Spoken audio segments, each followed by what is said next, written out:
CM साहब बरग लगा रहे हैं। ये जो मैं आपको कहना चाहता हूं कि जो प्रोटेस्ट कटरा में कर रहे हैं वो इन्हीं की शय पे कर रहे हैं। और एक बात और कहूं, आपने प्रोटेस्टर को देखा होगा जिन्होंने मेरी जान माल के लिए और मुझे एलिमिनेट करने के लिए कि इनका कत्ल कर देंगे, वो जहां तक कहा है। अगर कहीं कोई ऐसी बात होती है, और मैं कहना चाहता हूं आपके माध्यम से, ये डिप्टी सीएम सुरेंद्र चौधरी जी इस बात के लिए जिम्मेवार होंगे। और रही बात ये कि घोड़े वालों की, पिट्ठू वालों की, पालकी वालों की, तो मैं ये पहले दिन से ही बात कर रहा हूं कि उनको रिहेबिलिटेट करने की जरूरत है।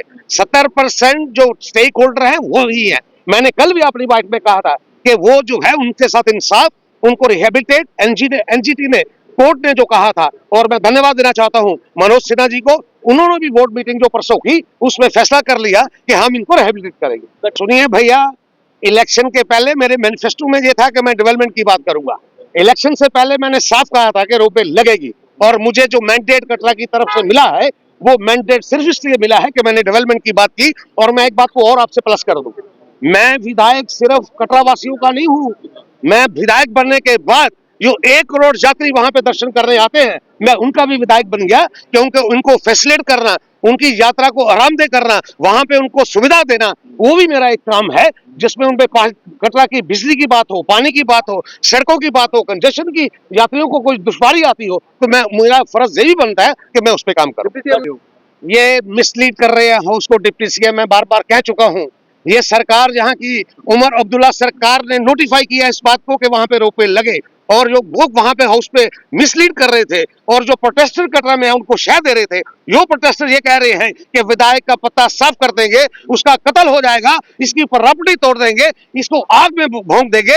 वो आपके पास, सबके पास वीडियोस होगी, मैं भी आपको शेयर कर दूंगा। रही बात जो डिप्टी सीएम कहते हैं कि सरकार नहीं चाहती, विधायक वहां का चाहता है कि रोपवे लगे, मैं सरकार की मंशा को आपके सामने बताना चाहता हूं कि सरकार की मंशा क्या है, ये मैं पढ़ के भी आपको बताना चाहता हूं।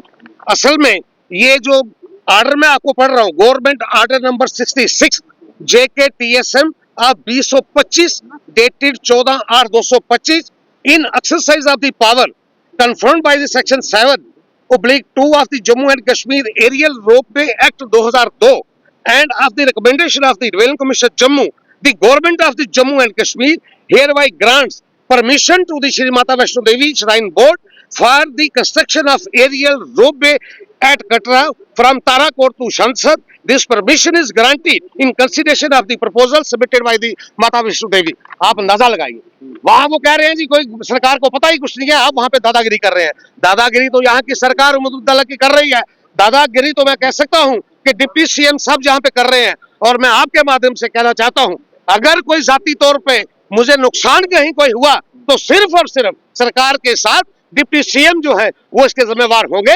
मैं आपके माध्यम से ये एक बार उनको वार्निंग दे रहा हूं, और मैं ये जो बात आपसे कह रहा हूं, मैं पूरी कोशिश करूंगा कि आज वहां विधान असेंबली में इस बात को उसके सामने मतलब के रूबरू हूं, और ये बात वहां पे रखूं। और मैं चाहूंगा कि आज उमर अब्दुल्ला साहब का भाषण होगा जिसमें इसकी बात होगी। मैं चाहूंगा कि वो इस बात का स्पष्टीकरण करें कि यहाँ की सरकार उमर अब्दुल्ला की क्या उन्होंने रोपवे की परमिशन दी है।